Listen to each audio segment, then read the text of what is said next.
में अपॉर्चुनिटीज और एम्प्लॉयमेंट दोनों की ही कमी नहीं है, लेकिन फिर भी आज भी इंडियन यूथ एम्प्लॉयमेंट को लेकर सबसे ज्यादा टेंशन में रहता है। यार ये जॉब क्यों नहीं मिल पा रही? क्या आपने कभी सोचा है?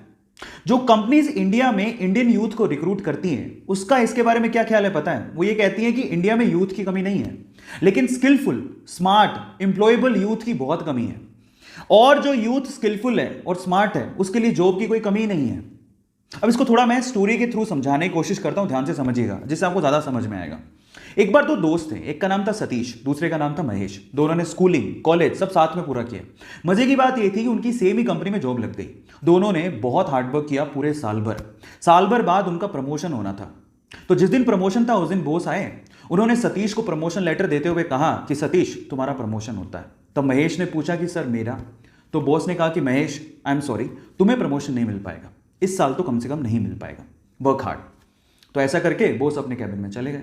महेश उदास हो गया। महेश सोचने लगा कि सेम स्कूल से किया, सेम कॉलेज से किया, एक साल मैंने भी हार्डवर्क किया है, मेरा प्रमोशन क्यों नहीं हुआ? अब दिमाग पे उस टाइम क्या बातें आती है पता है? भाई यहां तो बटरिंग से ही प्रमोशन होता है। जरूर सतीश ने बटरिंग की होगी बॉस की, और उसको गुस्सा आ गया। उसने सोचा मैं कल से नहीं आऊंगा। वो बॉस के कैबिन में गया और बॉस को बोलता है कि बॉस अब मैं कल से तो नहीं आऊंगा, आई एम सो सॉरी। तो बॉस ने कहा कि क्यों नहीं आओगे? तो वो कहता है कि बॉस मैंने बहुत हार्डवर्क किया पूरे साल भर, लेकिन मेरा प्रमोशन नहीं हुआ। अब मुझे ऐसा फील होता है कि इस कंपनी में सिर्फ बटरिंग करने वालों का ही प्रमोशन होता है। मतलब वो डायरेक्टली सतीश पे ब्लेम लगा रहा था कि सतीश ने बटरिंग की है, लेकिन बॉस तो ये जानता था कि सतीश ने बटरिंग नहीं की है। सतीश ने वाकई में हार्डवर्क किया है, वो स्मार्ट है, महेश से स्मार्ट है। अब इस चीज को प्रूव कैसे करें? बॉस ने लगाया दिमाग, इसलिए तो वो बॉस था, उसने दिमाग लगाया। उसने क्या कहा, महेश एक काम करो, मैं तुम्हें एक टास्क देता हूं, अगर तुमने वो टास्क कर लिया तो मैं तुम्हें सतीश से ज्यादा पैसे दूंगा और प्रमोशन भी दूंगा। महेश ने कहा ठीक है। तो बॉस ने कहा तुम एक काम करो, अभी जाओ बाहर, तो हमारे इलाके में पता करो कि आम कौन बेचता है। महेश गया, आधे घंटे बाद वापस आया और बोलता है कि आम एक्चुअली पूरे इलाके में, हमारे इलाके में थोक के भाव में सिर्फ एक ही आदमी बेचता है। तो फिर बॉस ने कहा महेश एक और काम करो, अब जाके पता करके आओ कि वो कितने कितने रुपए किलो में आम बेचता है। वो गया, वापस आया, वापस आके बोलता है कि वो 50 रुपए किलो में आम बेचता है। अब बॉस ने क्या कहा, महेश मैं सेम चीज अब मैं सतीश से करवाता हूं, तुम ध्यान से देखना। उन्होंने सतीश को बुलाया और सतीश को बोलता है कि सतीश एक काम करो, इस इलाके में जो आम बेचता है उसकी खबर लेके आओ कि कौन कौन आम बेचता है।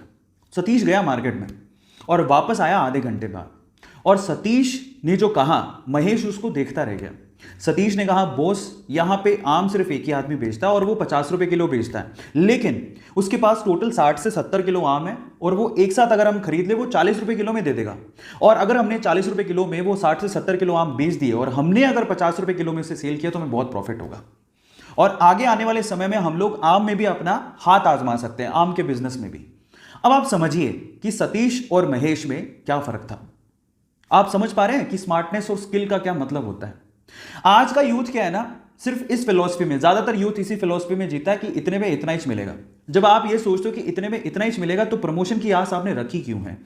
वो बहुत इंपॉर्टेंट है। मैं हमेशा एक बात बोलता हूं, आप जिस भी कंपनी में काम कर रहे हो या आप जो भी करना चाह रहे हो, अगर वो आपको 100 रुपए देती है ना, तो आप 50 रुपए का काम करके मत दो, आप उसको 200 रुपए का काम करके दो। आप उसको अपना आदी बनाओ। जब आप उसको अपना आदी बना लोगे तो आप जिंदगी में प्रमोशन के लिए या एम्प्लॉयमेंट के लिए टेंशन में कभी नहीं रहोगे।